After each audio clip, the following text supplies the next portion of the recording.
Hello, everyone. Today I am reviewing my favorite game of all time, The Legend of Zelda: Ocarina of Time.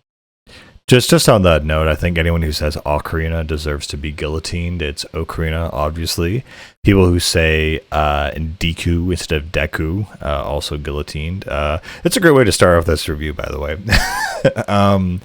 But yeah, no, this game really influenced me in a lot of ways as a child that maybe people wouldn't anticipate or expect. Now, it's really funny because recently I finally finished. I finished playing Tears of the Kingdom, and I decided to go all the way back and play The Link to the Past. I had played, the first Zelda and kind of messed around with it and thought, okay, I played it, but now I'm not going to really beat it. But a game I always wanted to play and beat was Link to the Past. I always thought it was, a 2D version of Ocarina. And it's really interesting and a little bit weird to review what has been your cherished game of all time. And of course, is it just nostalgia? Is it just the history you have with this game and the memories you have with it, or is it really as good as you remember it? And maybe I don't think any of that really matters. All of that really matters is how the game affected you. And for me, it was a monumental effect on me. Why is that? I've seen some people try to analyze Ocarina, and maybe I'll do a more official review of it and analysis at some other point. But I think what the main driving force of Ocarina is when you're a child, things are easy, and the evils of the world are going to happen, and things are going to get harder when you're grown up. And it's really important that you don't essentially betray yourself and do bad things that would disadvantage you, because at some point in the future you are going to be responsible for potentially saving the world. And I don't know, for my development, I just always had that in the back of my mind. It's why I never wanted to do anything growing up to jeopardize myself, because just like Link, he basically goes 7 years in the future and everything is completely destroyed, and it's up to him. And it's the relationships and items and investments that he made in himself as a child that allow him to essentially function or act with purpose in the future world.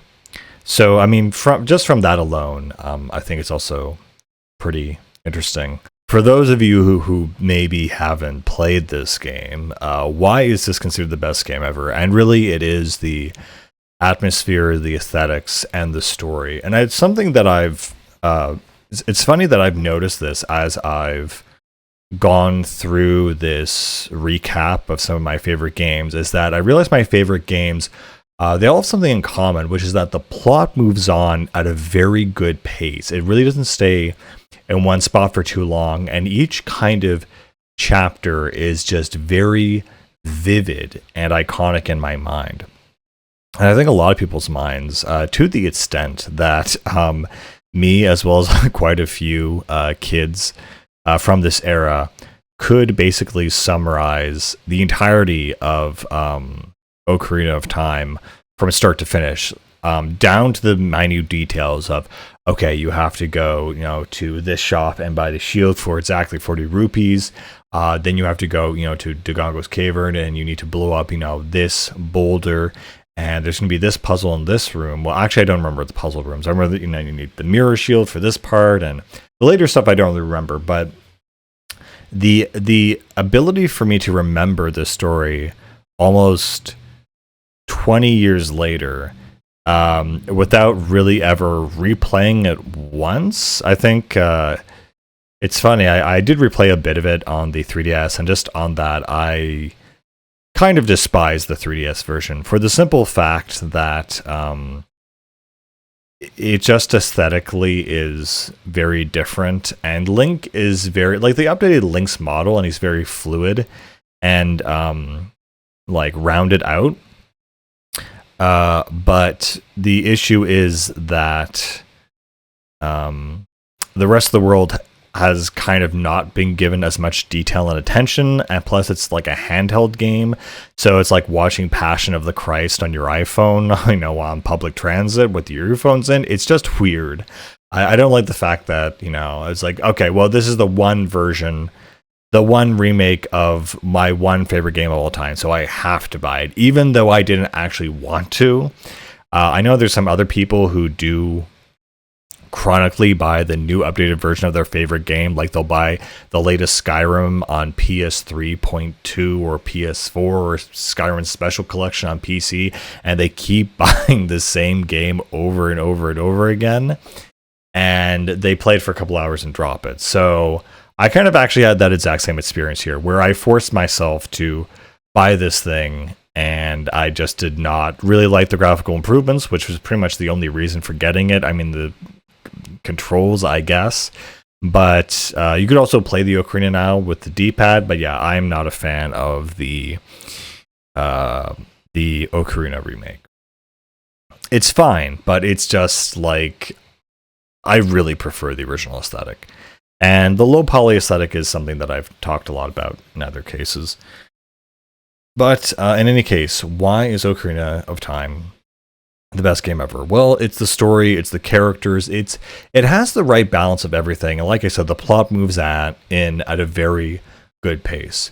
Also, what's very iconic I'm finding about Nintendo games in general is that this opening sequence in Kokiri Forest and the village essentially serves as a tutorial. You walk around, explore, learn what Navi does, how she interacts with people and signs and stuff, and how she acts as the guide for this game.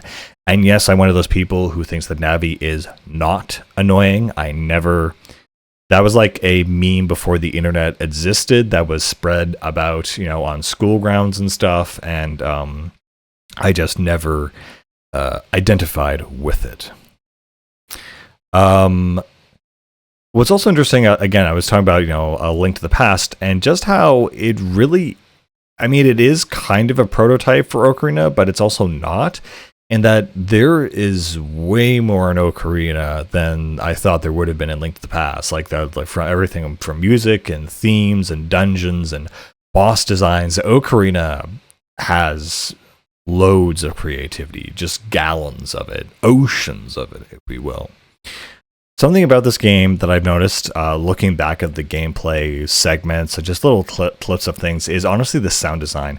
The sound design is really amazing and paid attention to. Even Link's footsteps are significant and important. When he walks on dirt, when he walks on metal, when he walks anywhere, and also the ambience in general of the world. You'll hear, the rooster call, during morning, or you'll hear weird croaking sound effects, and you'll hear birds in the distance and weird animals. Oh my god, even inside the Great Deku Tree, they have this, I don't know what it is, a theremin, a synth, but very low tone. I don't know how to describe it, but everything in this game is just you can feel it. You can really feel like the game world is alive. But yeah, as I was saying, the tutorial space, you have signs, you learn how signs work, how to read. My parents actually originally got it for me because it was very heavy on reading, and you do have to read to know what to do. For example, my brother would never want to read any of the signs whatsoever, and because of that, he would say, "Oh, what do I do now?" I'm like, "Well, you should have read the thing." "No, you tell me what to do. I don't know what to do now." I'm like, "Oh my god." So that definitely, I guess, helped me in my reading from an early age. God knows I hated the books they gave us at school, and this was much more interesting and better. And so, yeah, in the tutorial area, it teaches you about auto jumping, and that's a really cool thing that I've noticed about Ocarina of Time and Zelda games in general that has not been done in other games, except I think Assassin's Creed of all games, is that when you run towards a ledge, you auto jump. You don't need a dedicated button for jumping, which I just find a very interesting 3D world perspective. And again, maybe I'll talk a little bit more about the mechanics, but everything from Z targeting, because you have to understand that like before this, everything was 2D. Absolutely everything was 2D. And not only did they get the mechanics right, but they got the story right. They got everything right. It was just so well done. So what's another example of mechanics? Well, to put it in the words of the Grand Theft Auto producer, they basically said around the time of Grand Theft Auto 3, the guys at Rockstar, or one of the guys said, anyone who says that the Western game sphere or Rockstar in general have not borrowed / stolen / been influenced by ideas from Zelda is lying to themselves. And I just find that's a very interesting parallel between The Legend of Zelda and Grand Theft Auto, two series that seemingly have nothing in common aesthetically. But if you look at GTA's lock-on feature, it's very similar to Z targeting from Ocarina of Time. So yeah, it has things like auto jump. If you swing your sword in a neutral position, you do it horizontally. If you Z target, you'll do it vertically. You can do an attack by pressing the A button and pressing locked on. It is cool in this game, essentially how it works. Your B button is locked. Your sword is locked to the B button. A is how you interact with everything, and that's also how Navi interacts with things. So Navi is actually the focus of interaction, who is your fairy. And you have also 3 C buttons on the N64 controller, which act as your other items. It's funny, in Link to the Past, you would simply select something in the menu and then turn off the menu and deselect it, and it'll just automatically equip it to that one item slot. And that would just be your item button. But here you have 3 different ones, so there's a lot more variety for sure. The basic mechanical layout of the game, you can also press up C in order to go to first person mode. That was very new for 3D games. The fact you can now look around your environment was a big thing. You also have your mini map. You press R to bring out your shield. And you also have the D-pad and the L button, which are, funnily enough, completely unused in this game. For such, a game of this renown, you'd think it would require more buttons, but not really. And of course, even the control stick was a new feature, if you can believe it, along with the rumble pad. So rumble was a new feature as well. So it's just crazy thinking about how, like, one of the first games I experienced that I just kind of took for granted laid out a lot of the groundwork from a technical perspective of what was expected of games. Speaking on the first person aspect, it was funny that this game has a lot of arrow shooting competitions and other like mini games within it as well. And it's funny because I like to attribute, playing those mini games as to the reason why when first person shooters actually became super popular, like Halo and Call of Duty, I was actually much better at it than all my colleagues. And they're like, oh, how did you get so good? It's like, well, I was playing Zelda. It was a very funny time back then because the intent or the vibe was that anything that Nintendo made was kiddie and kid friendly and not worth people's time. And, there's mature gamers who play Grand Theft Auto, even though mechanically the games might actually be incredibly similar. They just have very different aesthetics, obviously, which is fine. The other cool thing that I think maybe you can even point, again, I was talking about Assassin's Creed, is the main thing in Assassin's Creed is that when you hold down the R trigger, you go into action mode. Suddenly you can run instead of walk. Your push becomes a grab, and it becomes this mode of increased action, essentially. And it's funny how Z targeting works the same way.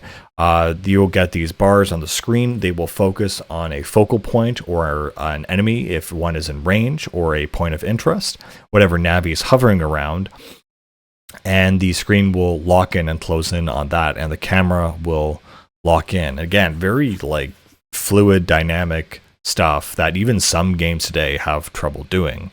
I remember this was also the era of, calling up your older brother and or older cousin and asking, oh, how do I get past the skeleton, or how do I solve the puzzle? And I remember calling up my cousins, asking them advice for what to do. So my mom said, okay, you've got to stop calling them for tips and tricks. And it reminds me, this is when game guides were actually a serious business, because there was really no internet. It's a weird thing to think about, that if you were stuck in this game, and it was hard, and it was marketed kind of towards children, that if you were stuck, you were just out of luck. And I really appreciate just having that experience in general as a child, that I was tasked with, being confronted with this very, intense intellectual experience, I guess, as a child, and really challenging the player. I mean, people think of games as relaxing, and this game is relaxing, I guess, but it's also challenging. It's like, hey, here's a puzzle. And it kind of really formed my entire mentality around games. That if you want this amazing, life-changing story, you need to put in the effort and the interest, essentially, in order to actually experience it. You can't just, press play. It's not a movie. You gotta actually do stuff. I remember distinctly feeling my brain expand in one particular section in the very first dungeon here in the Deku Tree, which is that in the basement there is a lit torch, and then there is this essentially this giant spider web covering one of the doors. I'm like, okay, what do I do here? And it's so funny that when I found, and it's like, well, it looks like I can take my Deku stick, and it's roughly the same height as the torch, and it looks like there's water everywhere, but there's this little path where where my stick doesn't fall under the water, and like, could I bring that over to the web and burn it? And of course you can, and that's what you're supposed to do. And that's when my mind just expanded, because I had this moment of looking at a problem in a virtual space and imagining, well, it would make sense if we took the fire to the thing.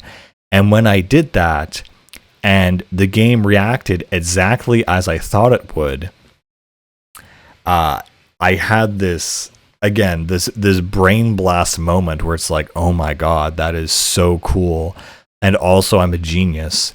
And that essence of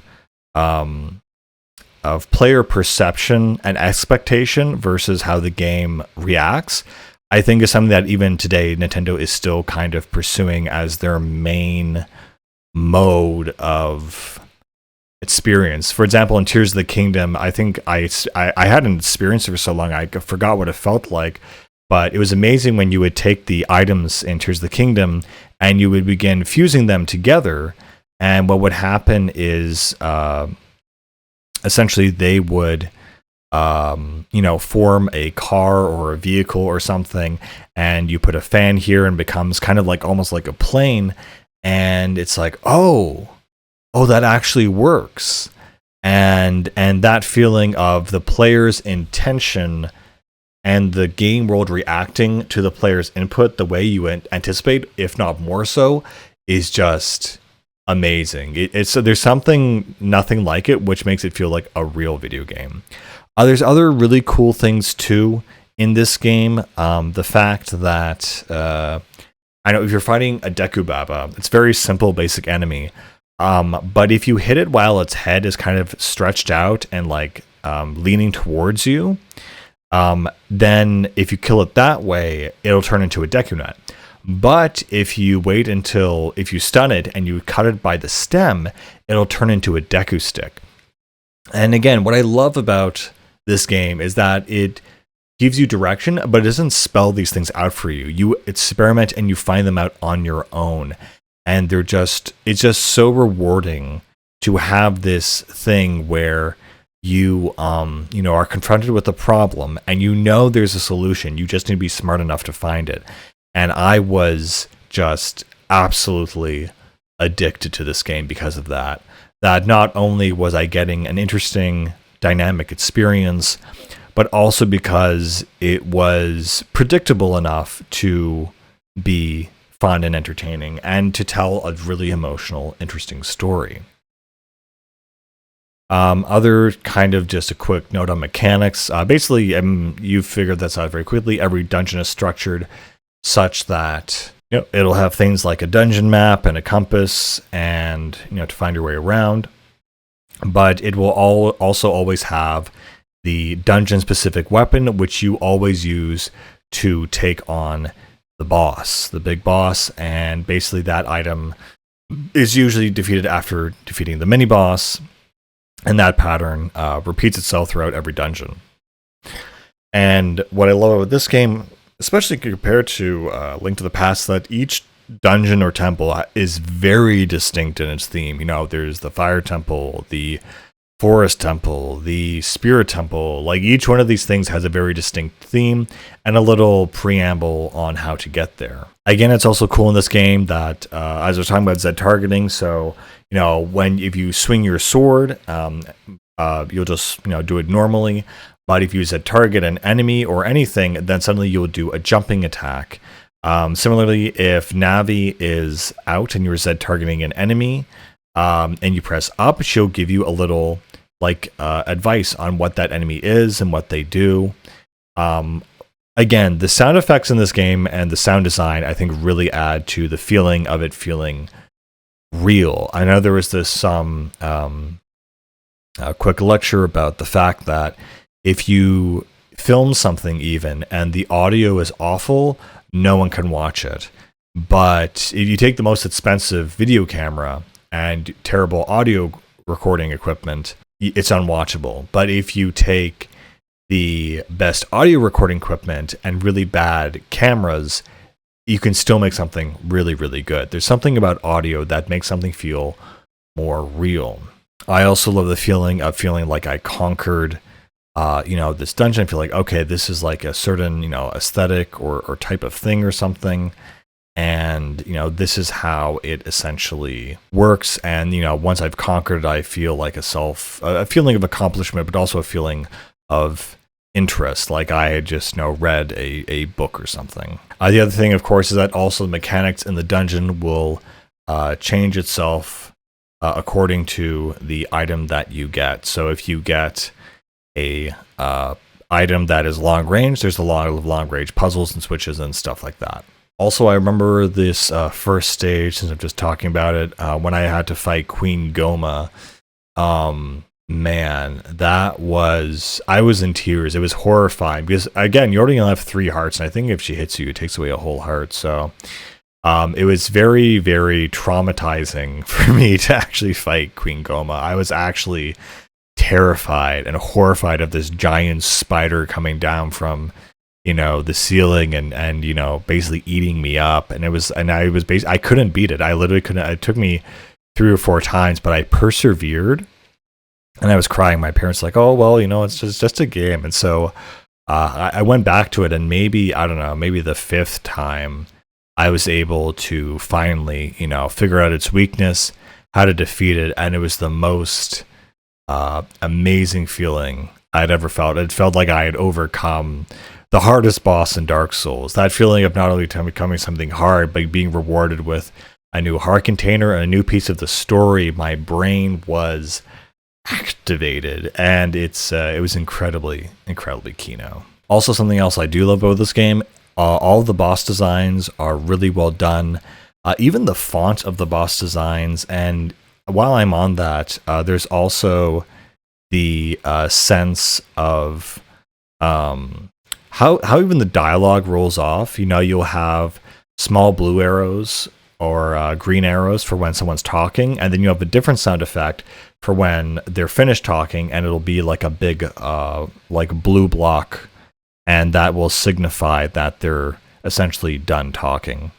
And when that comes up, it makes a different sound effect as well. I think the way this game even does text, which is such a underrated aspect of gaming and game design, is really interesting, because I think Ocarina does text so well, and VNs obviously do text really well, and I just feel it's something that people don't think about now because they don't have to. Yeah, the general vibe, or just to come back to the general story of Ocarina, so once you defeat kind of, this main area and the Deku Tree, then the whole world opens up and you go into Hyrule Field. And the story is basically you go to Zelda and she's like, this man Ganondorf is trying to take over the country. Will you help me stop him? And she tells you about the Triforce and the lore, and that's the game kind of takes off from there. Something else I like about this game is also the fact that the enemy designs, or rather the enemy behaviors, are really unique and interesting. Like when you first fight Stalfos or a Wolfos, an enemy will just appear and they won't really be given an introduction, but their behaviors are always usually very interesting. Also, the fact that, Hyrule Field has a night and day cycle and skeletons come out at night is really cool. There's so many cool things to explore. And, but yeah, basically you go on this quest to stop Ganondorf, and, not too big spoilers, but basically as Child Link, you basically experience the world as a child, and you basically have to get the 3 spiritual stones, which open up the Temple of Time, and they grant you the Master Sword. And the Master Sword essentially sends Link 7 years in the future, and Ganondorf has taken over everything. At which point, you have to find the 7 sages and then restore peace to Hyrule. And that's the basic premise of the game, basically. And so you have 2 different timelines as Child Link and Adult Link. And I think also, I'll just talk about that really quick, that this is one of the few games that actually does time travel correctly, where essentially you can travel between 2 points in time, but there's no weird overlap where it's like, oh, I'm meeting my past self. It's like, no, you just basically jump bodies, essentially. And I think it's a much smarter way of doing time travel than God knows all the other ways. Again, what I think makes this game really addicting is, the story, the gameplay, the sound design, for sure. And so what's also nice about the adult storyline is that all the characters you met as a child, or most of them at least, appear in the adult storyline, and of course some of them are the sages themselves. So there's not only this continuity between the child world and the adult world, but also different characters, different items. Once you become an adult, there are certain items you can still use and certain items that you cannot use. And obviously once you get different items as an adult, you can also use them as a child, which is also very cool. And in fact, there is one aspect where that needs to happen for the main quest. Aside from that, there are, a bunch of heart containers or heart pieces you pick up throughout the game. If you get 4 pieces of each, you will be able to create a new heart container. Some other random things I remember is the owl in this game where they says, "Did you get all that?" That seems, I think, and everyone definitely presses the wrong button. I'm sure there's a rage comic about it, which I'm pretty sure was also brought in and borrowed from, the sages in Link to the Past. They would always give a piece of the prophecy, and they'd always say, "Did you get all that?" And sometimes you could accidentally say no, and then having to hear it all over again. It's also funny, again, like I beat this game almost, without any internet, without any guides, basically as a kid. And, to tell a kid he's going to play a video game and then have this incredibly challenging, story and narrative and puzzle solving experience, it really did put me in the mode of a good work ethic to essentially, learn how to deal with tough situations, or just how to persevere in a task in order to figure out what the thing is on the other side. There's a lot of people who still view games as merely entertainment. Like, if it's not fun, then why bother? I remember I saw this video about this guy saying, well, if if something is hard, and speaking of like Dark Souls, well, the boss is hard and I can't beat it, so what's the point?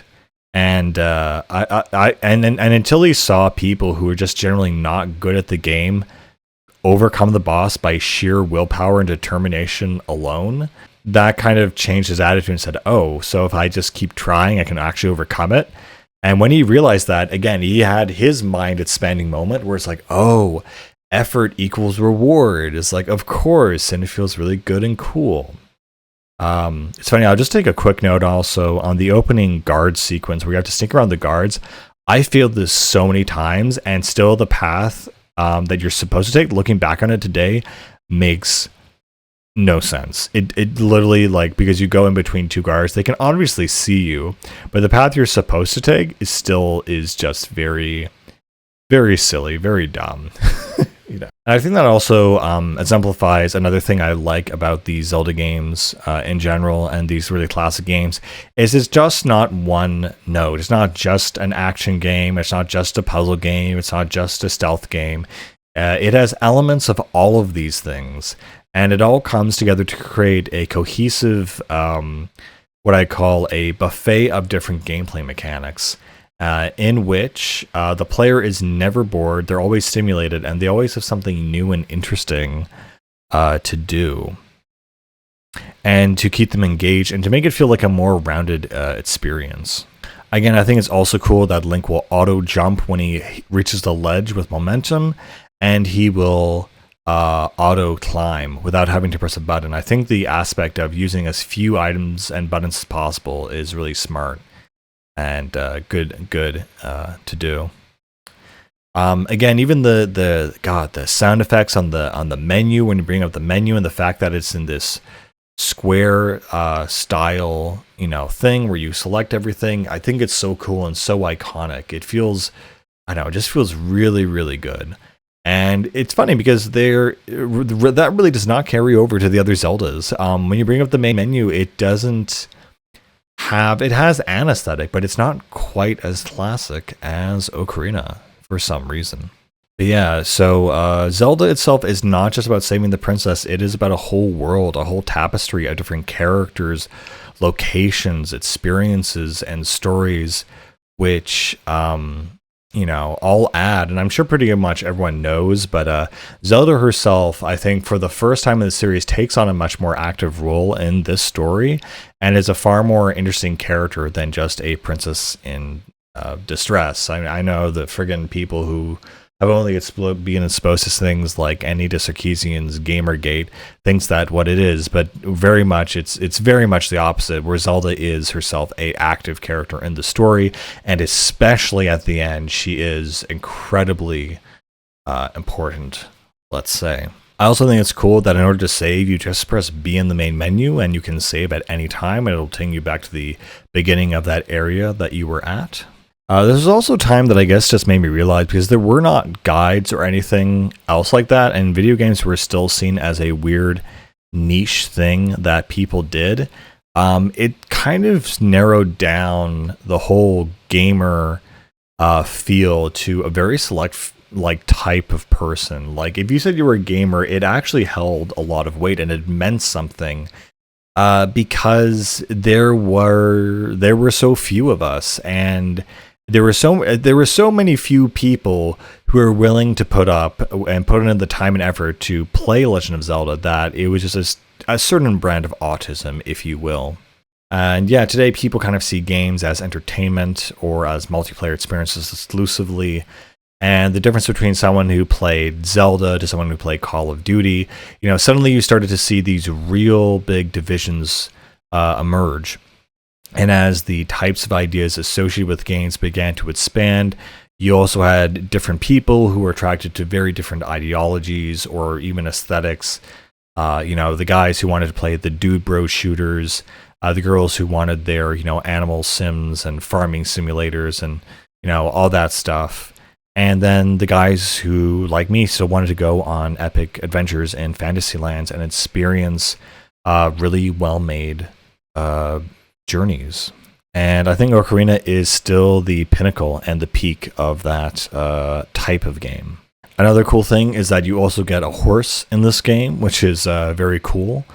And that became, I just think about it, that actually an semi-open world, it's really more of a hub world, with, a rideable horse. Like, this was actually very, very advanced in just compared to other games at the time. The advancements that Zelda made back in the 90s were just still kind of mind-boggling today, and it's still obviously an amazing game. And just experiencing something like this, I think even the way everything feels in the game, like everything from the main menu. Like when the main menu comes up, it's not this big epic orchestra. It's like it's Zelda's Lullaby. It's almost like a solemn song. And maybe I'll just touch on it now because otherwise I won't be able to get to it later. But basically, my feeling on this Zelda is that it actually is the saddest Zelda based on how it ends. And for those of you who know how it ends, it's basically that, you know, the hero essentially has to give up what he loves most in order to go back to the world that he wants. And, you know, he basically kind of loses touch with the main thing of the game, but it's a sacrifice that is kind of well-intentioned. Something else I should have mentioned, the Ocarina of Time in this game, and hence the Hero of Time. The Ocarina itself, I think, is a really important aspect of the Zelda formula that we don't really see make a huge return. Simply because it does kind of make a return, but I've always felt that what makes a huge component of Zelda is the music and the utilization of music in gameplay as a magical device. And it's so interesting to me that, I mean, there still is a Wind Waker and you can howl as Wolf Link and Twilight Princess. I mean, it's not much, but I think the fact that you could essentially, there's something magical about the fact that when you play the instrument, time actually stops, and depending on the songs you play, it will essentially influence the weather, the time of day, teleportation. And I love the fact that there are certain parts in the world where if you just play Zelda's Lullaby or certain other songs where Navi is floating around as a point of interest, fairies will spawn.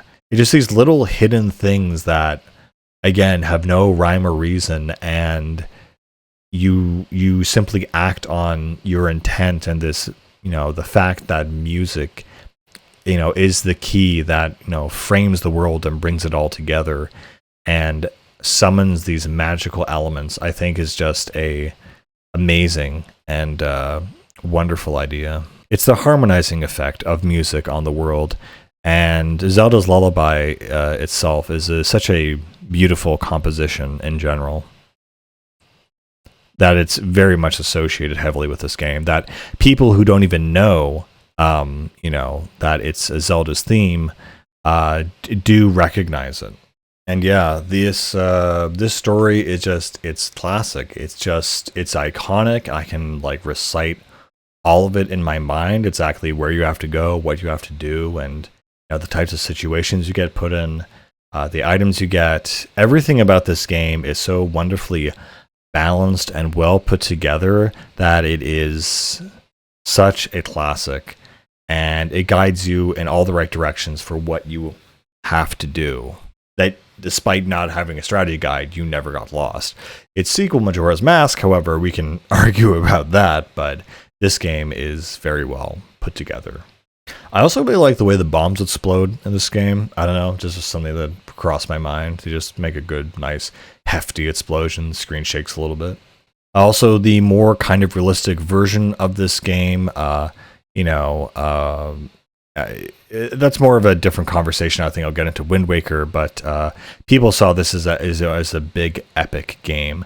And it's funny that Zelda's actually always sold more in the West than in Japan. And as we will see throughout the timeline of Zelda games, the Japanese have no idea why that is, and they're baffled, and they're always never sure what to do with Zelda, to the point where they said, well, we'll just do open world, I guess. And now we have the new version of Tears and Breath of the Wild.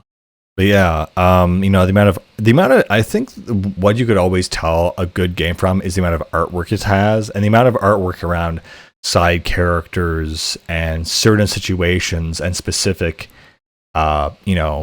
events that took place in the story, as if they were almost out of a, biblical, mosaic or something. The fact that people spend so much time and effort, and again, I mean, it's what I call a creative launch pad, where if you see that a game has a series of not exactly always spin-offs, but fan works and fan spin-offs and fan creations and fan art and fan games and fan whatever, that is a sign to me that this thing has DNA which commands the aspect of creativity, which is something I always look for. That if it inspires other art, it itself must be important to the zeitgeist of the moment. And all the art for Zelda is really good. And the community has always also, in general, been very good. Even the fandom, and fandoms are awful and terrible, but I've never seen anything awful from the Zelda fandom. Except for one thing, now that I say that. The one thing that is awful from the Zelda fandom, which is technically official, is the Zelda timeline, wherein a bunch of people had a bunch of fan theories, and Nintendo had this Hyrule Historia thing where they revealed and said, okay, this is the official timeline between each game and all the games in general.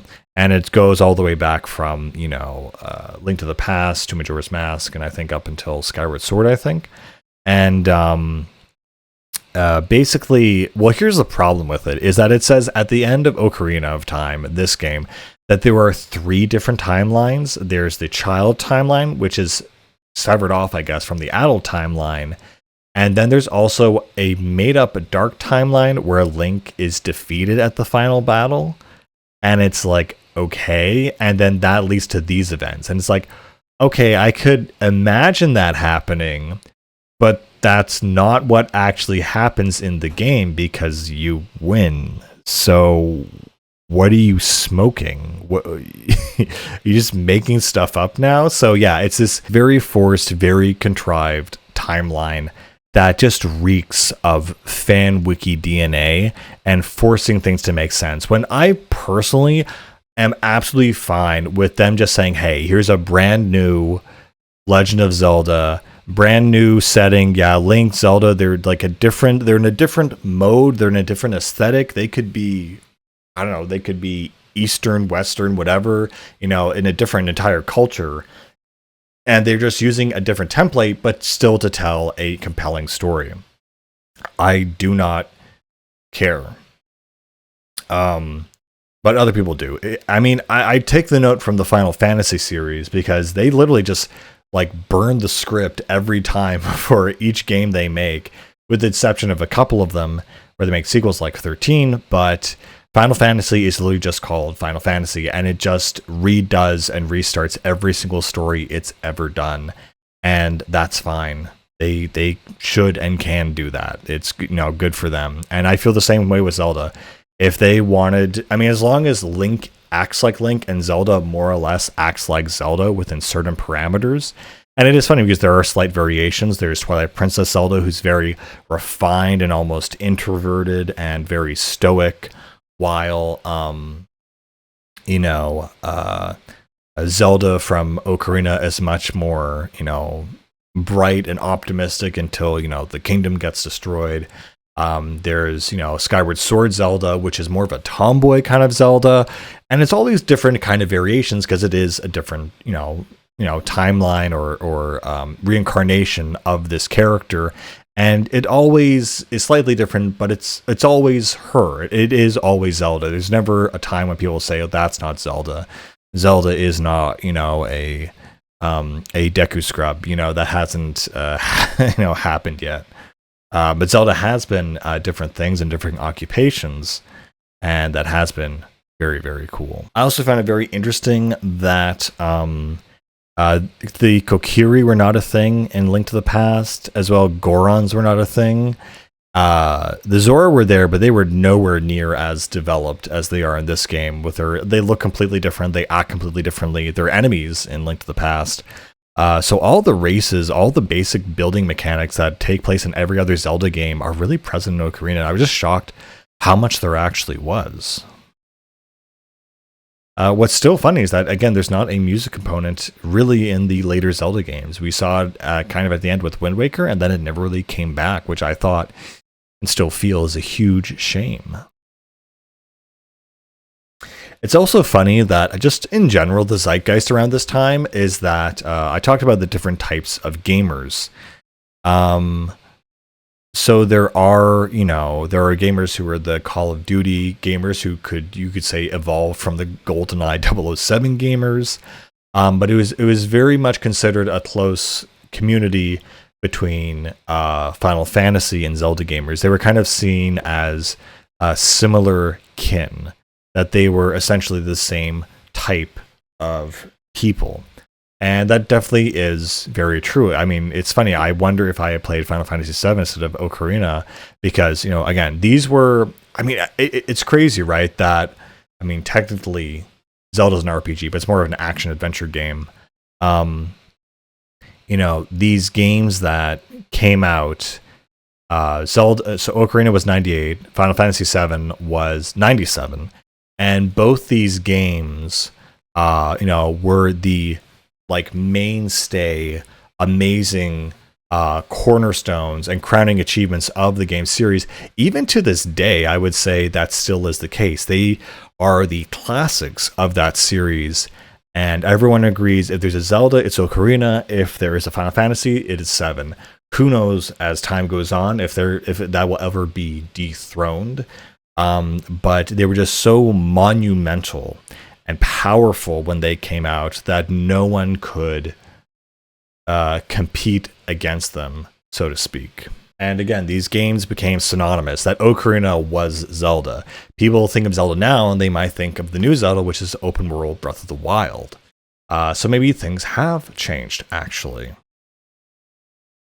But they were very similar. They had a blonde protagonist in this fantasy world, and they both told, for the first time perhaps in video game history, rich, interesting, dynamic stories that stuck with people.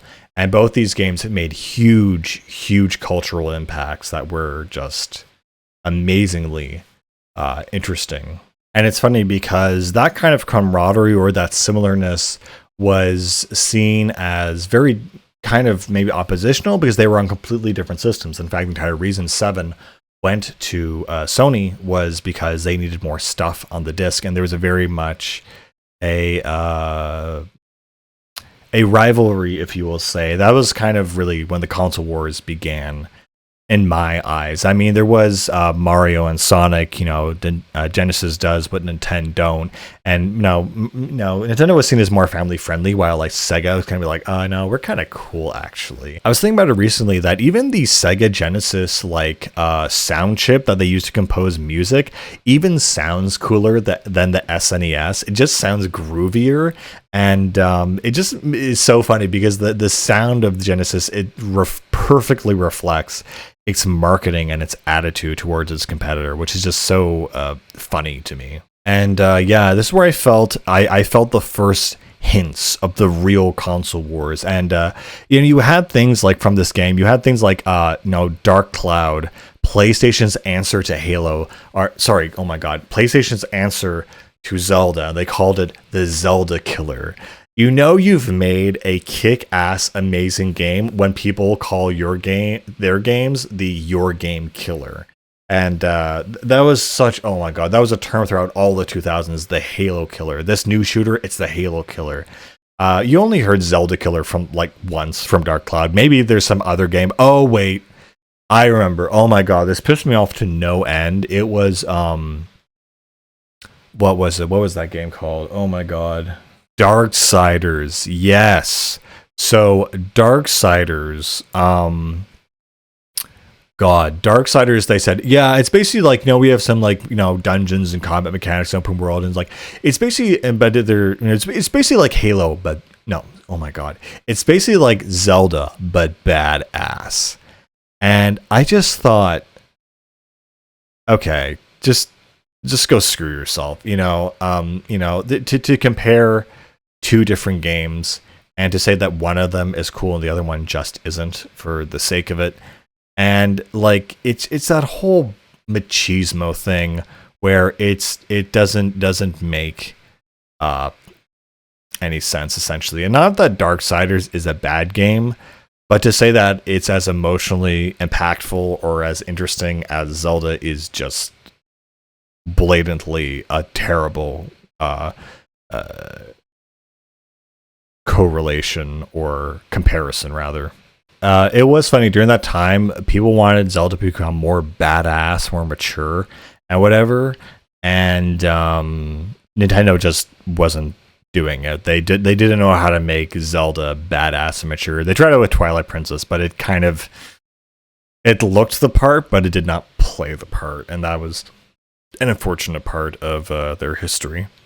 So yes, there are many games that have tried to be Zelda or beat Zelda or fake being Zelda or be Zelda killers, but no one has really accomplished. Even Zelda itself, I would say, nothing really reached the peak that was Ocarina. And except, well, no, there is no game, but the closest game that I've played that came close to being a Zelda-like or a Zelda clone was the game Tunic, which released in 2019, I believe, by an indie developer.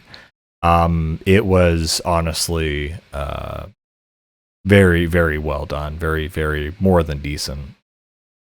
I didn't have the story to go along with it though, but it was very, very well made. I know I like how this introduces like new gamers. I think this is a really great game for new gamers because it introduces you to mechanics. It kind of ramps up the difficulty, ever so much, and is a nice kind of balanced approach to gaming.